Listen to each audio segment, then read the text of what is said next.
we are so glad to have you join our first Lunch and Learn for 2015. Please let me know, and I will, during the program, I will go get a notebook. Sorry, I'm running a little behind with everything today. And if you are not on our email list for the Lunch and Learn topics, I send out usually the Thursday before. I shoot out an email blast for those people that are interested with the topic. I do have a couple people, and I don't see the one I'm thinking of right now today, that I have your correct email, but your server blocks it. So I send it out, and I've entered one like 3 or 4 times. And we checked, Cox has, you may want to check with them. Cox and a couple of the others have settings on your individual computer that will block because it's a group email, and it will block it as though it's spam going out.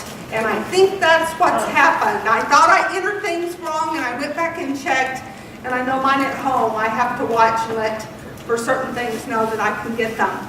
So do check that, but we'd be glad to do that.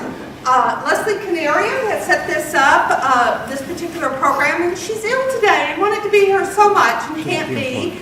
I want to say a special thanks to the Friends of the Library, which sponsor this program. Actually, a few years ago, several years ago now, about 5, they started doing this program, and they conducted it, got speakers and everything, and last year they turned it over to us, and we've been putting it back. And if you have not been to the library before, I hope you will go out and visit. If you don't have a library card, I hope you will get a library card. If you live in the city limits of Rogers, you're already paying for that card. During 2014, we circulated over 450,000 items and had over 230,000 visits to the library. We issued over 7,800 new student e-cards to Rogers Middle School and high school students where they can use our resources at home, even if they don't have a regular library card, if it's the Rogers School District. We continue to add new resources. Check out if you've got a new reader for Christmas. Check out Library to Go. We have over 9,000 titles in ebooks and downloadable audio from them, and they just continue to get used. We also have downloadable music and are investigating streaming music. And downloadable music is yours to keep. You can get 3 or 5. We've been negotiating with the vendor per week. That's yours on your devices, and there are several 100,000 titles. Next month, Leslie usually is real good, and she has flyers to distribute. She is trying to get a tea company come, and I think we're going to try to have a sample like an English tea. She was having some, when I talked to her a few days ago, she was having just a little bit of problems getting everything lined up to be sure she had all the information. So keep your eye out in the paper. We put an ad in for that email blast if you receive the emails, and we'll get you a little more detail. But I'm not why you came today. I want to welcome Dr. Judi Neal, our speaker today, and she's got a rather unique topic. And I did just a little bit of looking online. She's got some books and some products over here where you can look. You know, Edgewalking. Well, what is that? And you know, I'll be quite honest, Dr. Neal, I looked it up, but I think you'll do a lot better job explaining it to us. So let's welcome Dr. Neal. Is this on? Can you hear me? I've got a microphone on, but I don't know if you can hear me. Can you hear her? Can you hear me in the back? Someone going, yes. Because we do have a handheld mic, but she does have on the mic. Yes. So if this isn't working, then maybe we'll change. Okay, let's go and change. Except for it's uncomfortable. So give me just a moment here to undress. Oh, it's really on the edge, right? Okay.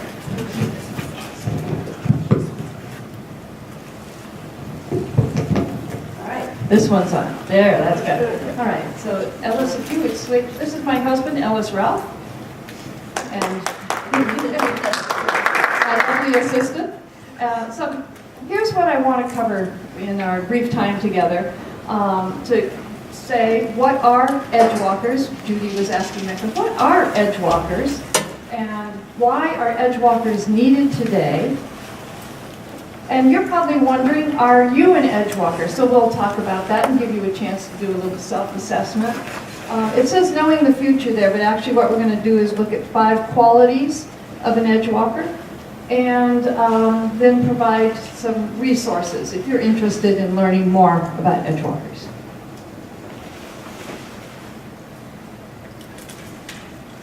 So I want to start with a story, and this story is called the story of the old man on the mountain. And a young man spends all day climbing to the top of the mountain to see the old man. And he says to him when he gets there, "Old man, I have struggled on the side of the mountain for days to be able to speak with you, because many have said you are among the wisest of all living. I must know, what is the true nature of life?" The old man says to the seeker, "Tell me first, my child, how do you see life?" The seeker looks away frowning and said, "Oh, I believe that life beats us down, that people use and discard one another, and that challenge and hardship suck the spirit out of us. There is little hope that anything will ever change. Is that the nature of life?" "Yes," responded the old man, "that is the nature of life." Later in the day, another seeker struggled over the edge of the cliff and collapsed at the old man's feet. The old man, as before, says, "Tell me," the seeker said, "Tell me, old man of much wisdom, what is the nature of life?" And as before, the old man says, "Tell me first, my child, how do you see the nature of life?" At this question, the second seeker looks up very hopefully into the old man's eyes, and he says, "Life can be hard and the way is often difficult, but I believe that the nature of life is basically good. People are not perfect, but I see much value in the heart of each person I meet, even those that would be called the most lowly. I believe that life is challenge and that growth offers sweet victory for those who try and endure." The seeker paused and then looked hopefully at the old man and said, "Is this the nature of life?" "Yes," said the old man, "this is the nature of life."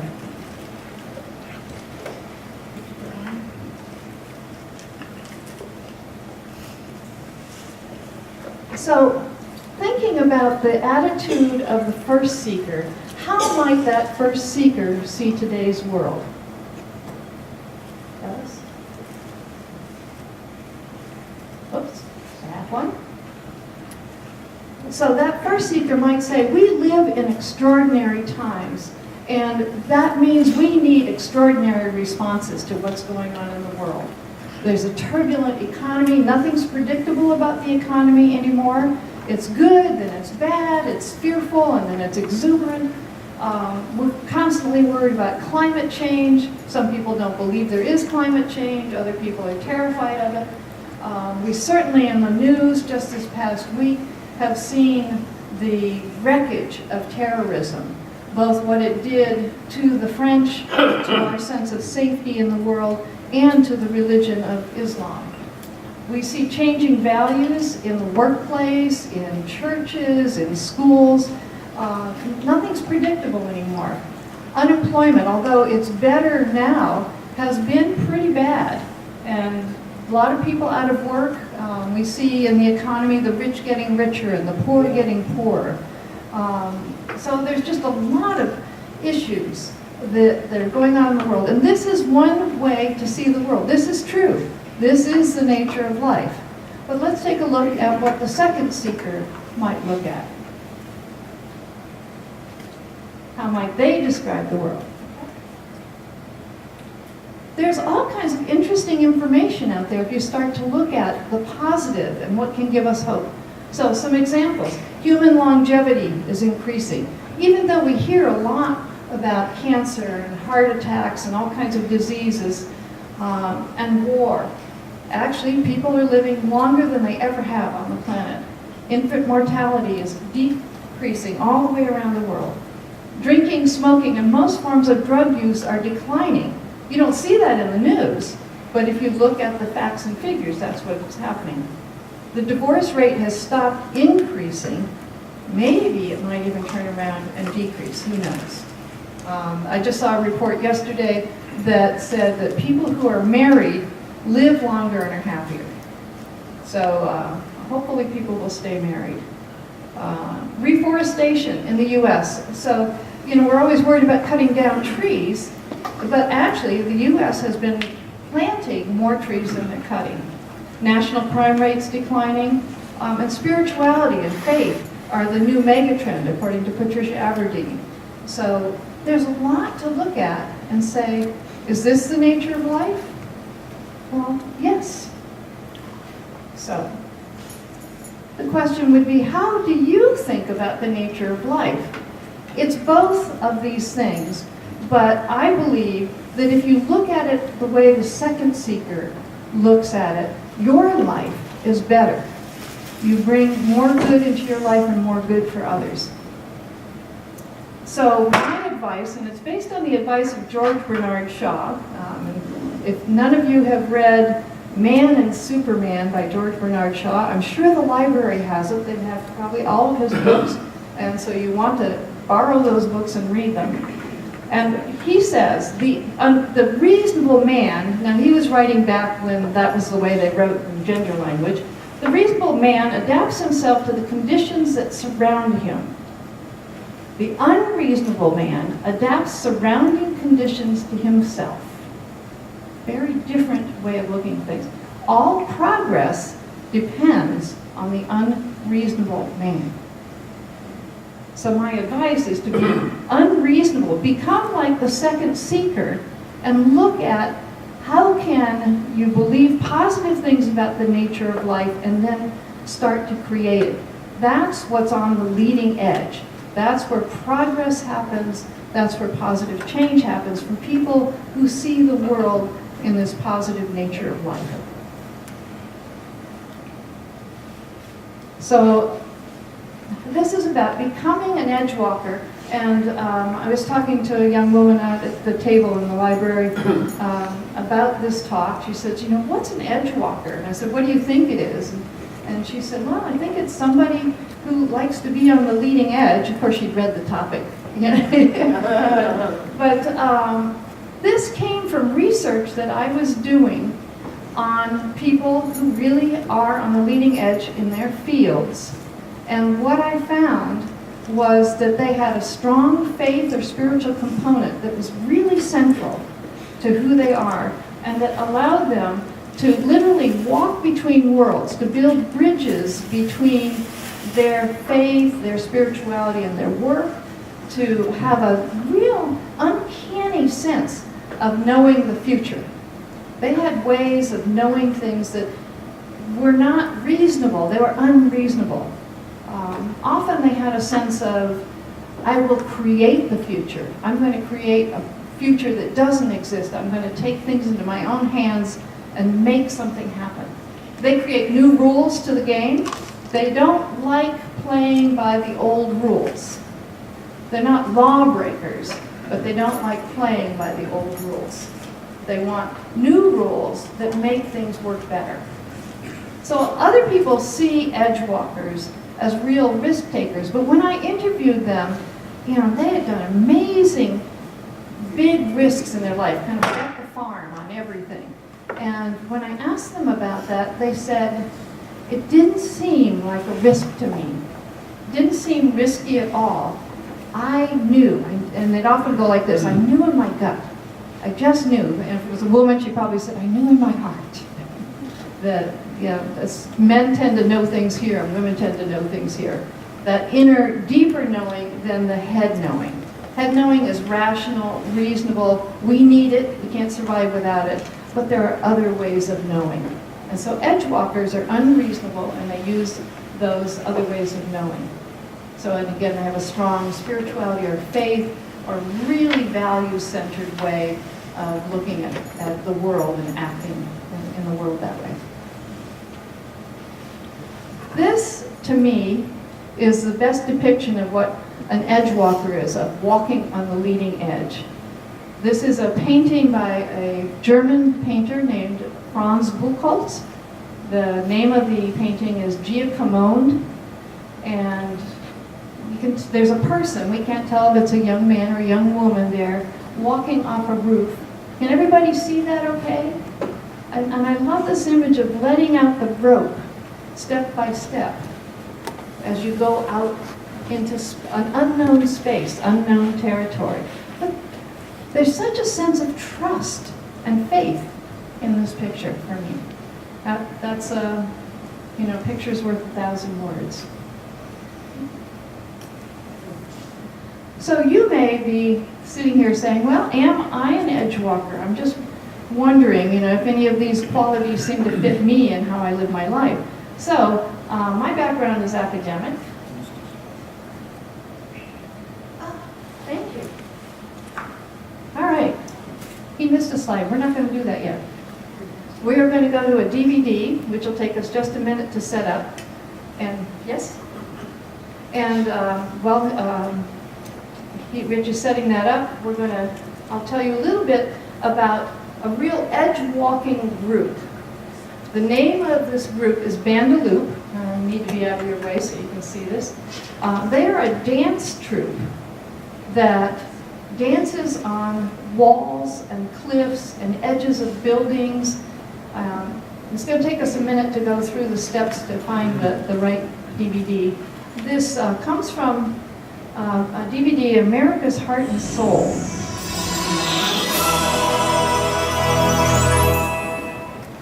And this DVD is full of little clips that are about 4 or 5 minutes long. To theater. Of people who really exemplify the American spirit.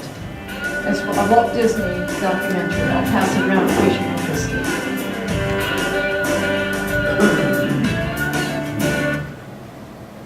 So as you're watching, when we get to the DVD, it's about 4.5 minutes long. As you watch this, I want to ask you to think about, because I'll ask you afterwards, what did you notice? What words stood out for you, or what images or feelings stood out for you in this video? We're almost there.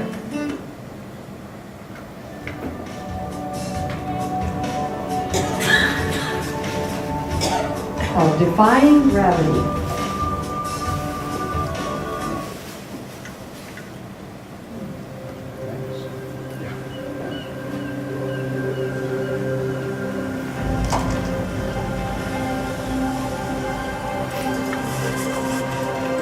There's something about the moment that you lose touch with the earth, the moment that your feet lift off the ground, there's this instant feeling of joy and surprise.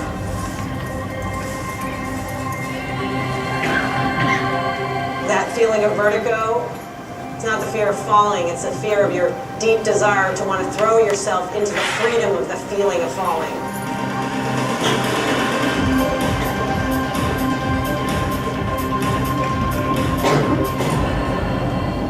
I don't like standing on a cliff if I'm not anchored in. As soon as I'm anchored in and I understand the system, I'm free.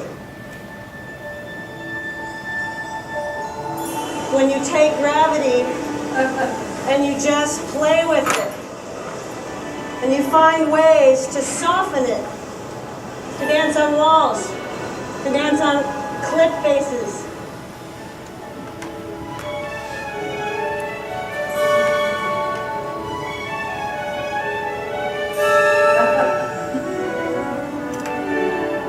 When you're dancing on a cliff and a peregrine falcon flies by and eyes you, you're transported into a place where you no longer feel the ache of your harness and you become the joke that you're doing.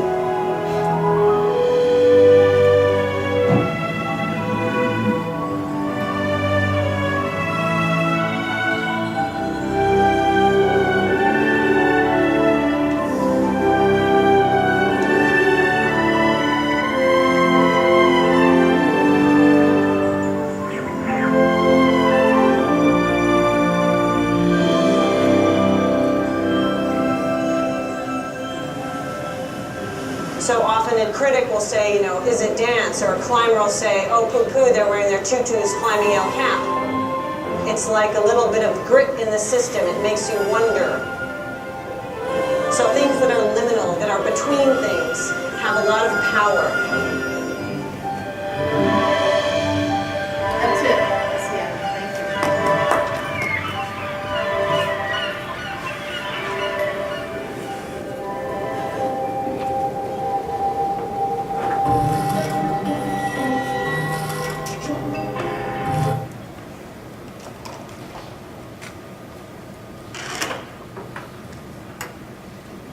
So what did you see or hear or feel that stood out for you? You want to do what they're doing.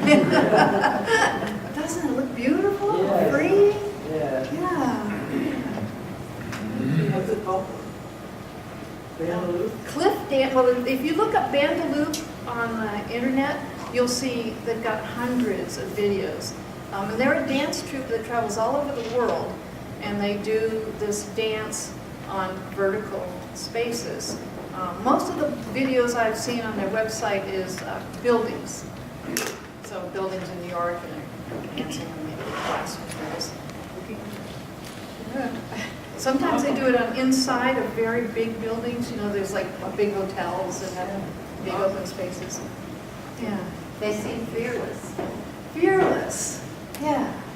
Yeah. They're just a joy of overcomes anything. Because she talked about vertigo, didn't she? That feeling of vertigo was not fear. It was the wanting to throw yourself into the feeling of being free or something like that. Yeah. Yeah. It was very counterintuitive.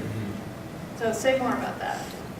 When they would show the shots that made the mountain look like the downs, and they weren't responding to gravity the way we would expect them to. Yeah, it was very So bend your mind. unreal. Yes. Yeah. So it's creative. It plays with your perception and with reality in ways that we're not used to. And I find that very expansive. I don't know about you. You find it energizing and exciting. Any words stand out for you? She used the word liminal. Liminal. I don't recall that word. Liminal. That's one of my favorite words, actually. Sometimes I do talks completely on liminality. Liminal is that space between one thing and another. So it could be when you're walking through a door and you're right in that middle space. That's liminal space, when you go from one room to another. And then the dying process is the most profound liminal space, or birth, as we go from whatever was before to here, and we leave here to go to whatever's next. So that's liminal space. There's also crises in our lives that create liminal space. St. John of the Cross called it Dark Night of the Soul, where some crisis happens, some major loss or change in our lives that we don't know how to cope with, and we're in this liminal space until we sort it out, or in my perception, God's grace gives us a direction, guidance of what's supposed to happen next. So that's another aspect of liminal space. And they're actually in liminal spaces. They're between gravity and dance and rock climbing and, strange kind of intersection between realities. Great question. Thanks. Would zip lining be called liminal? Yeah, I think so. But do you think so? Yeah, because you're between two posts. Yeah. What you do between the two of them, how Yeah. you react to what you're seeing and doing and how high up you are. Uh-huh. Yeah, so you could be fearful or excited or thrilled. Going back to the old man and the seeker and fear, and what Pat was saying about fear, fearless. I was taught by my fourth grade teacher, who I think was one of the most brilliant people in the world. We were supposed to be doing public speaking, the little fourth graders get in front of the classroom and you talk about some topic. And she said, whenever you're going to have to speak, it's very common that your stomach gets a little tight. She said people talk about butterflies in the stomach. Your heart might beat fast. Your palms might get sweaty. And what she told us was, you can name that fear, which is what most people do, or you can name it excitement. Because neurologically and physiologically, those are the same things. So what are you going to call it? Which reality do you choose? So an edgewalker is going to choose excitement. So most of the time. Sometimes it's smart to be fearful. Yes? Okay, so I recently went rock climbing for the first time. And I knew that a lot of people in the group were not having fun. That would be me. And I had a blast, but I completely trusted the person who was doing the work. But down at the bottom, yeah, thank you. And so it was fun for me, you know, to push off and swing out and go down really fast. So you were doing some of this. Well, not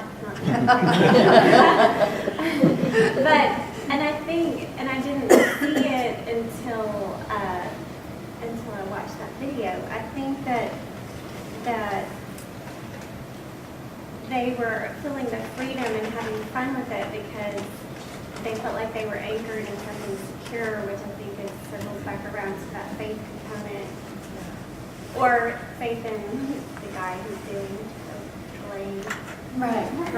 That was a key point she made, and that you're saying was your own experience. She said something like, I don't feel like I could take a risk unless I'm anchored in. And so I'd like us all to think about, where are we anchored in our own lives, metaphorically? You know, for rock climbing, you've got to be anchored into the rock. You've got to have that person down at the bottom belaying. And so, you know, where is that in our own lives if we need to take risks to grow, to become more of who we're meant to be, to walk on our leading edge, to fulfill our dreams? Where's our anchor? You know, for some people, it's family. For some people, it's faith.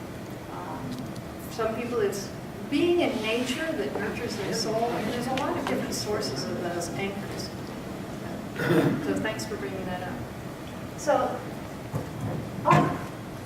thank you. Forgot all about that. Could you hear me anyway? No. No, I'm sorry. Where are those? Well, I'm not going to talk for a minute because I want to give you, Alice, would you help pass that out? Thank you. I want to give, Rich will help. Rich, right? Robert. It starts with R. I know his email, rfitch at the library. Well, on that subject of being anchored, is your own assessment is anchored. Your own self-assessment? Yeah. Yeah, trust in yourself. Yeah. Yeah, so self-confidence, self-knowing, yeah, that very much can be an anchor. If you're honest. Yeah, you do have to be honest, very much, very important. So what I'm passing out, or what Robert and Ellis are passing out, is a 20-item checklist.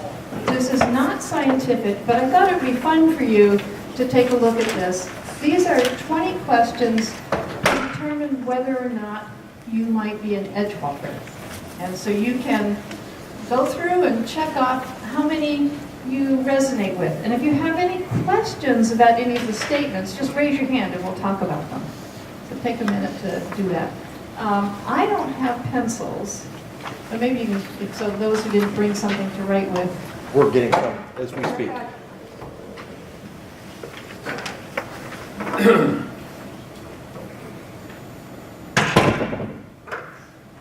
And for those whose eyes are like mine, I apologize for the tiny print. I wanted to get it all on one page and save the trees.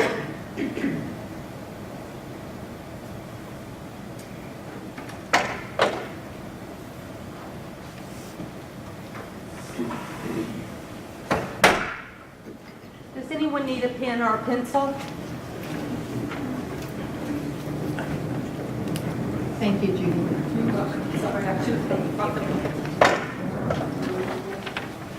Anyone else?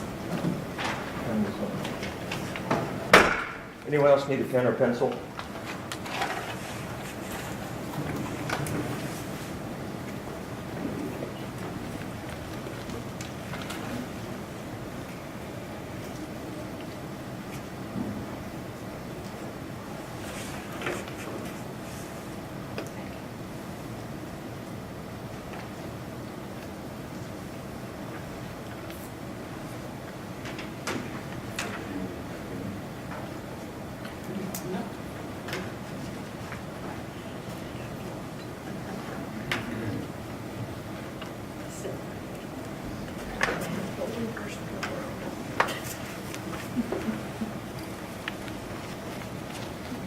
Any questions? Excuse me. I call myself attracted to and wanting to learn from people who are very different from me. And that's because if you're going to learn something, it's going to have to be somebody that has a different mindset, different thought process. So you're really agreeing with number 10? Yeah, number 10, that I like to learn from people who are different, I'm attracted to, really wanting to learn from people different from me. It's like if you go to a party and there's one person who's dressed in clothing from Africa. You know, they say, and you can hear them across the room and they have a little bit of an accent. An edge walker is likely to kind of wend their way over and introduce themselves and want to ask them questions and learn from them. So that's like what you're saying is, how else are you going to learn? If you're just around people who are always like you, then you're never going to learn anything new. Yeah, so that's a real edge walker attitude. Yeah, thank you. Any other reflections, questions, comments about these questions? Yes? I found I'm the most un-edge walker there ever was. You're the most un-edge walker person there ever was. Worry not. Going and meeting someone like you just spoke of, I wouldn't think to go question them. Now, I would listen, but to go up and start asking questions, that's out of my comfort zone. Yeah.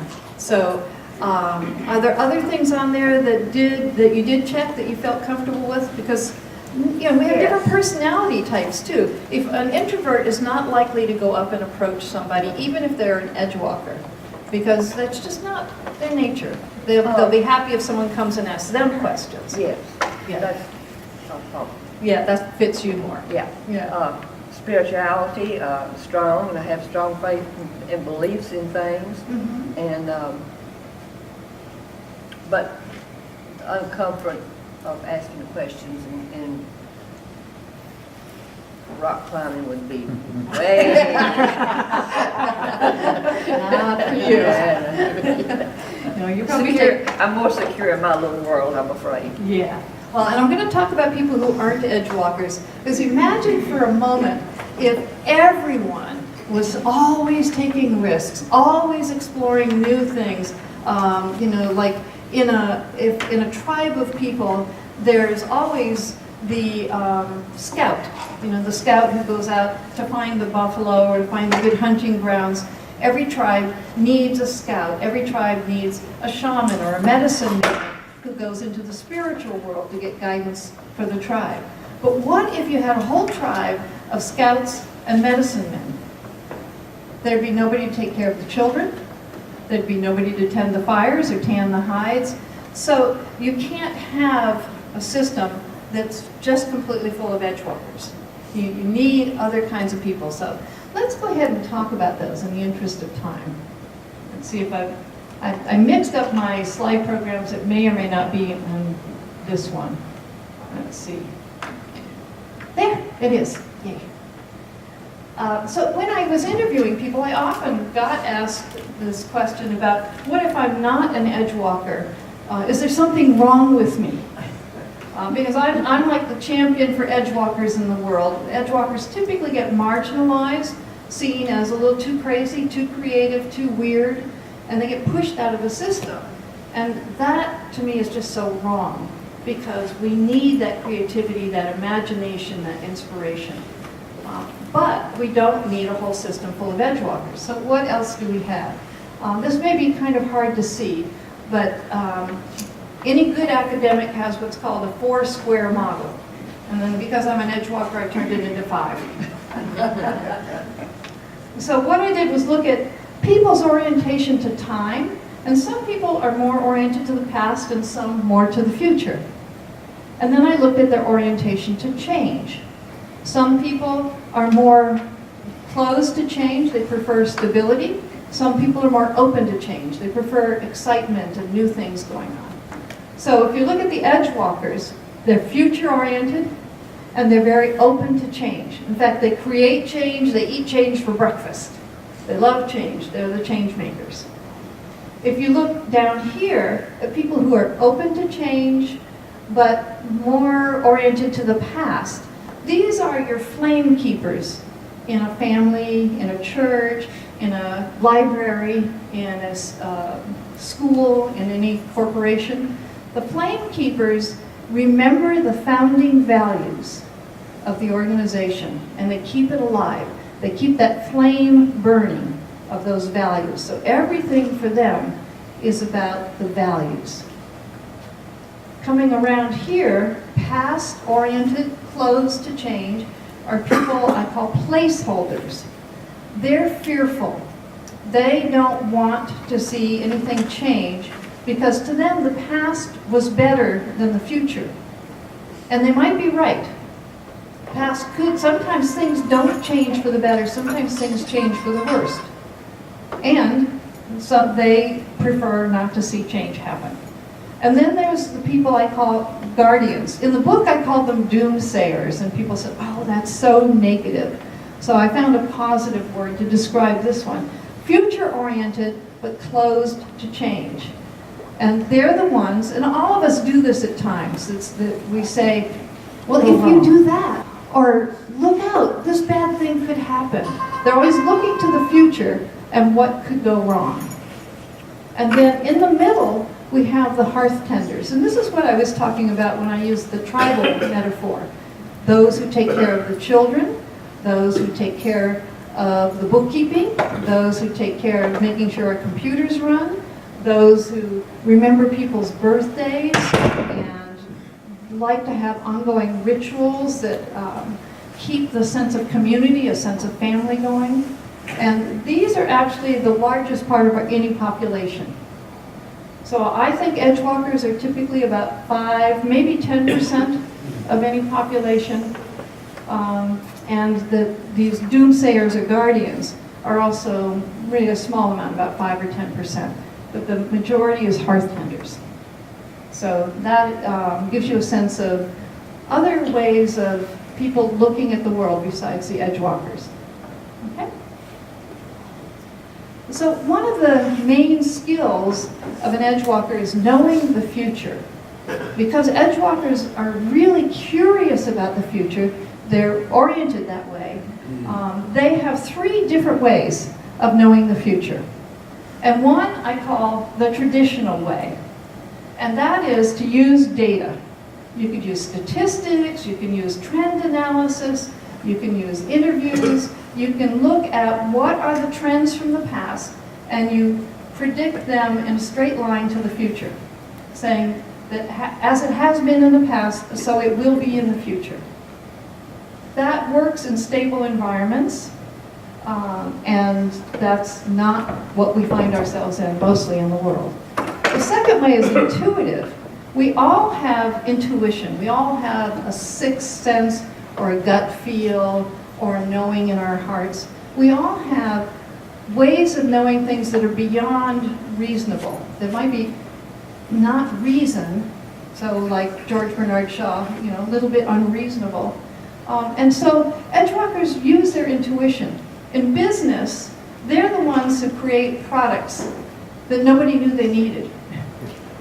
And you couldn't have done a market analysis because the market didn't know they needed it. Market analysis would be this first one, the traditional. But the edgewalkers use their intuition. And then the third thing is co-creative. Edgewalkers are visionary. They literally have visions, and they see a better world, and they see what can make that world better, and they trust it, and then they figure out how to create that better future. They don't just wait for it to happen. They step out in that rope, they step out into it. Okay?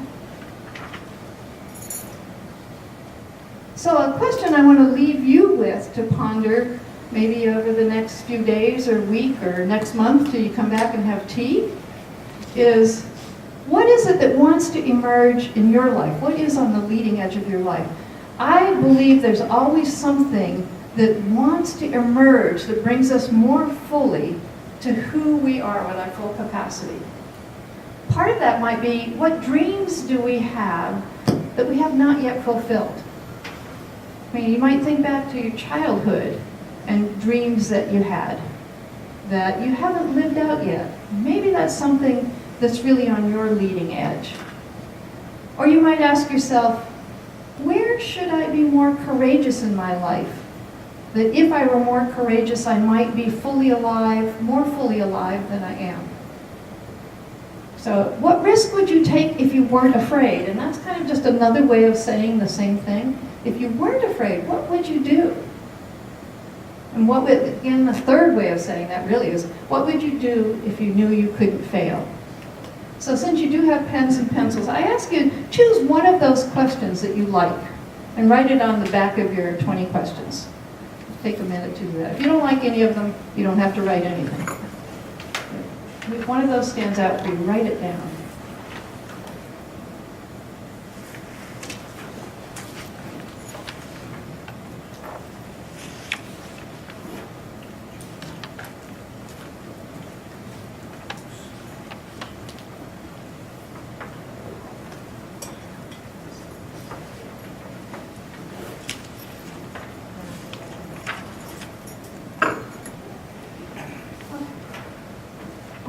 Okay, go back to, so I want to sum up with, Ellis, go ahead and go on to that other Edgewalker International site. This Edgewalker work is really my passion. People who are on the leading edge, who have a strong spiritual or faith life, who see things others don't see, who are risk takers, often feel like they're the only ones out there on that leading edge, sometimes called bleeding edge. And so they're often lonely. And I think we need these pioneers, these creative people. We need them in the world, and all of us need that spark in our lives, a little bit more than we probably have. So I've created an international community called the Edgewalkers International. We have people, we could say members, it doesn't cost anything to join. All you need to do is sign up for our newsletter, which is free, and I have something over there to sign up. So if you're interested in being connected to people and events and resources related to Edgewalkers, please join our international community. We have people from Dubai and from Germany and France and all over the US and Canada, and in the local area, we have a number of people who meet monthly for what we call Edgewalker cafes, as a way of having discussions about kind of leading edge, deeper ideas. So we do have a website, edgewalkers.org, and the online newsletter. And we are a consulting company, a consulting and training company, so we offer coaching. I certify coaches and trainers. Got some programs coming up pretty soon. And we conduct research on cutting-edge topics. So I have 4 books that I've written, and 3 of them are up there on the table. This is the Edgewalker audio program, and I have an Edgewalker hardcover book. And The Spirit of Project Management is a book that's about spirituality and project management at the individual, team, and organizational level, written with the head of a project management company, not project management company, a project management certifying body. I didn't bring the Handbook for Faith and Spirituality in the Workplace. It's like this thick and costs $300, and I didn't think anybody'd be interested. Libraries are interested. It's a good book for a library. And then my most recent book is called Creating Enlightened Organizations. And I've been studying spirituality in the workplace for over 20 years, and this is a summary of best practices I've learned from really, really enlightened companies, and then trying to help people, if they want to do that in their company, figure out how to do that better. Okay. And that's it. If you want to contact me, I have business cards over on the table. This is my information. I'd love to hear from you. And I'm going to take 15 minutes now for Q&A, and I will stay afterwards if anybody wants to talk more. So let's open it for questions and answers. You take a risk. Okay. And hold it up like this. Yeah, there you go, like you're singing. Yes, you almost have to eat that thing. Edgewalking reminds me of a motto that I live by. The whole world is a banquet and most people are starving to death. Yeah, that's beautiful. That's a wonderful It's motto. not original. Yeah, but It was that's in a movie. but it influenced your thinking. That was profound for you. Yeah. Yeah. Great, thank you. That's a good one for all of us to remember. It's like, let's live fully. Let's taste that banquet. Yeah. Yeah. All kinds of good things there we may never have tried before, and let's go see what that tastes like. Well, it's also like the only thing I'm scared of is ignorance. You say that again for everybody The only here. thing I'm scared of is ignorance. Yeah. Because it can ruin you. Yeah. Yep. Okay. Questions, comments? Give us your background again. Give us a little bit of your background. Okay, my background. Okay. I have a PhD in organizational behavior from Yale. Love that credential. Yeah, that's awesome. It allowed me actually, to have that kind of real mainstream, high-level credential. Allows me to be an edgewalker. Allows me to have the credibility to take risks and do things like research on spirituality in the workplace, in management field, which nobody was doing. But it's like, well, that's too crazy, except for, gee, she's from Yale, so maybe there's something to it. I went from Yale to working at Honeywell in human resources at an Army ammunition plant, and also worked at a computer products plant for Honeywell, and later worked for a family-owned business doing computer products. And I left the corporate world to go back to teaching. And I taught management at business school for 17 years, and then got recruited to come here to Arkansas and be at the University of Arkansas and run the Tyson Center for Faith and Spirituality in the Workplace, which I did for 4 years. And 2 years ago I left to do Edgewalker work full-time. Anything else specific? Oh, and I played in a rock and roll band. I look good. I used to look good in a leather miniskirt. How is this similar to corporate culture? Because that was like a hot topic back, in the 80s and 90s? Okay, corporate culture back in the 80s and 90s. The five, those 5 orientations I told you about are 5 elements of a corporate culture. And I have an instrument that measures those 5 elements to help an organization become more of an innovative, change-embracing organization, a culture of change, where they eat change for breakfast as a company, because that's where the money is and the growth and the excitement, hiring best talent. So the 5 orientations model is a cultural model. The Edgewalker model is a personal model, a model of personal growth or leadership growth. So it has kind of both of those things. Yes? I was wondering which company hired you for family company? Which company hires me? Well, you were saying that you worked for a company in HR. I just wanted Okay, the company that hired me was Circuit-Wise. It was a family-owned company in Connecticut. It no longer exists. I think all the circuit board production probably went overseas. But it was a pretty large family-owned business and was successful while I was there. And I did not, at that point, talk openly about spirituality at all. My whole focus was on total quality management, quality circles, employee involvement, and so that was what my work was there. I think that work is very spiritual, by the way, because wherever we can be really interconnected and share our values and vision, I think that nurtures the human spirit, and in my way of looking at things, invites the divine or the transcendent to co-create with us. I hope I'm not being too weird for you, but that's, that's what Edgewalkers do. That was eloquent. That was okay? Eloquent. Eloquent. Well, thank you. Thank you. Is there anything else about that you want to? Okay. All right. Other questions or comments? Well, I have a question about your coaching and certification. Okay. Go ahead. Say that again. I have a question about your coaching and certification program. Okay. Great. Question about coaching and certification. I train people who are already coaches to use the Edgewalker model in their coaching. Does everybody know what coaches are? Oh, probably not. Coaches are people that an individual or a company hires to help a person more fully utilize all their abilities and meet their goals.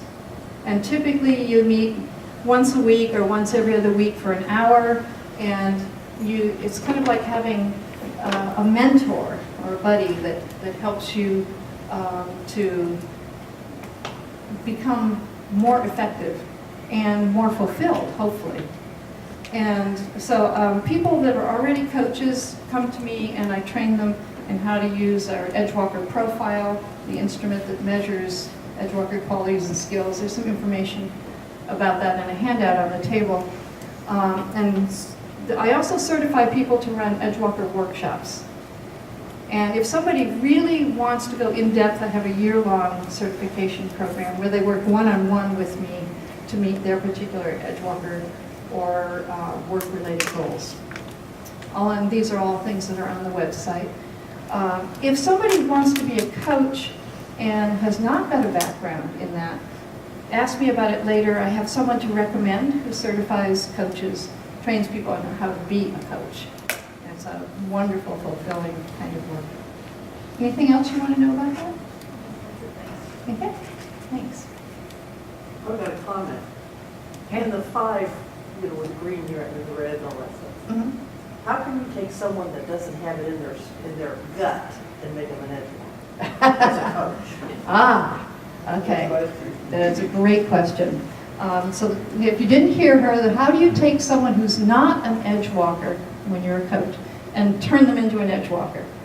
Yeah. So there are people who very naturally are, called to walk on the leading edge. That's just their nature. There are people who not so naturally have these other orientations.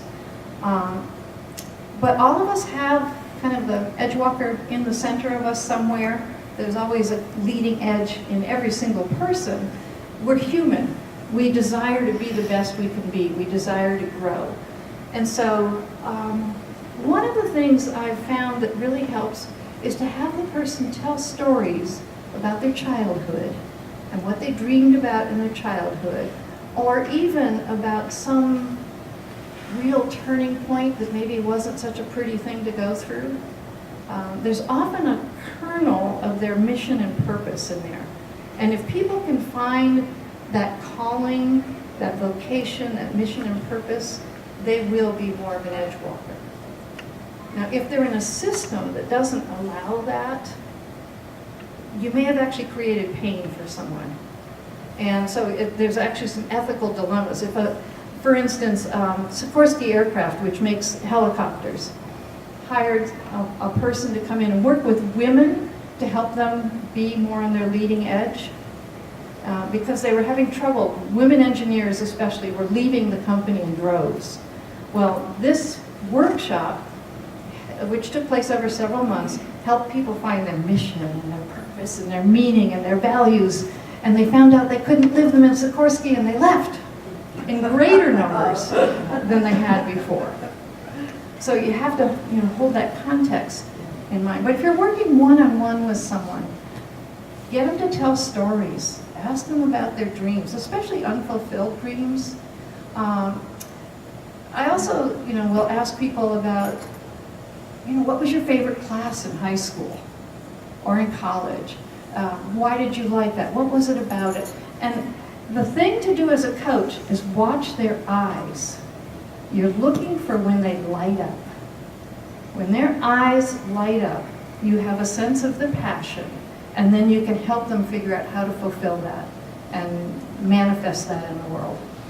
So there's degrees of edgewalkers. Like, if you brought this out in a person, they are not going to go so far as going down that cliff and doing acrobatics. But they will take a leadership role where they were always a passive role. Right. Oh, Yes. okay.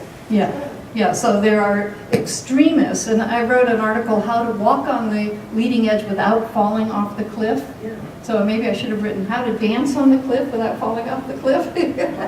But that was before I'd seen this video clip. So I'm not talking about extreme sports. I am talking about leadership that's inspired, passionate, draws and attracts other people because of this incredible energy that the person evokes because of their passion. Do edgewalkers attract other edgewalkers in marriage?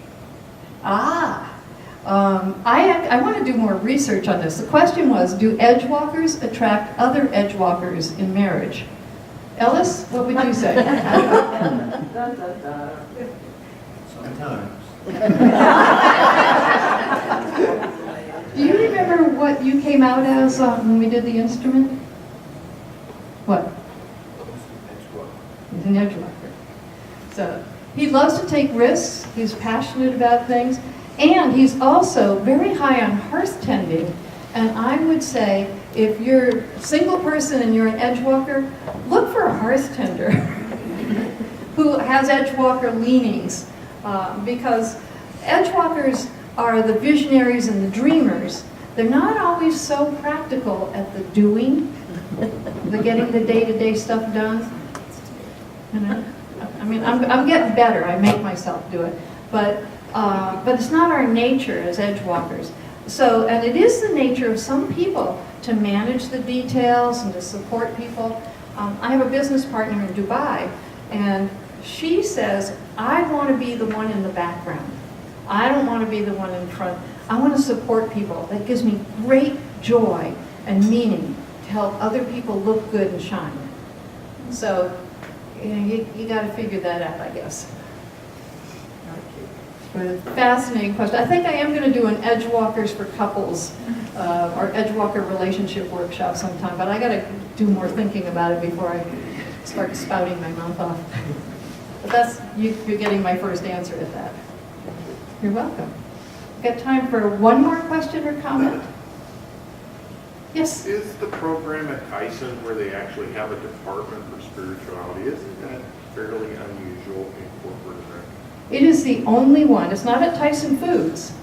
The center, the Tyson Center for Faith and Spirituality in the Workplace, is at the University of Arkansas in the business school.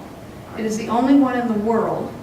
There are a few others like it in divinity schools that are focused primarily on religion. This one is focused on faith and spirituality, meaning particular religions and more of a generic spirituality. But Tyson Foods is an unusual corporation because they call themselves a faith-friendly company. And if you were to go to the Tyson website and look up their values, and you'll see a very spiritual underpinning to what they do. They have the largest number of chaplains of any corporation in the I thought they had like chaplains. They do have wonderful chaplains. Some of them are my It's a little friends. unusual in corporate. It's very unusual, and they found it to be really good business. They found that it really makes a huge difference. Those chaplains are edgewalkers. Many of them are pastors at churches. Some of them are Muslim, some of them are Buddhist, but mostly they're Christian, and most of the workforce, not all, is Christian. So they're trying to match the religions of the workforce. But they find that the chaplains are, they call it a safety valve. I'm not so sure I like that word.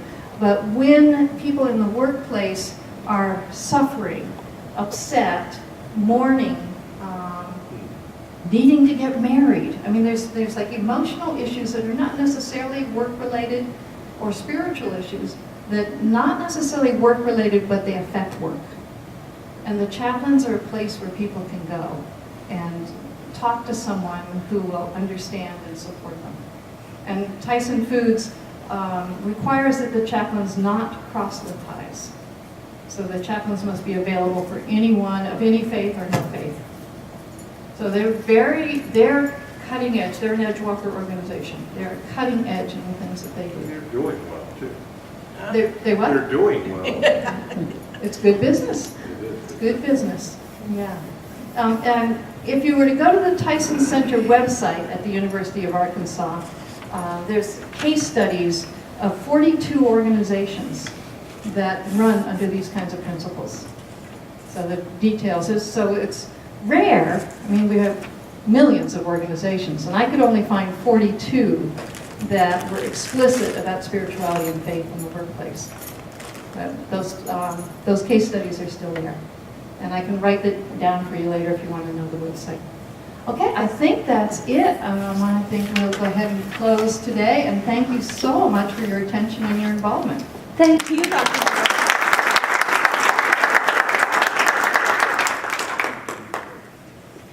Thank you again for coming today, and I hope you'll join us next month back in this room, same time, noon, on the second Tuesday of the month, and we'll have these programs through May, and then we'll take a hiatus during the summer.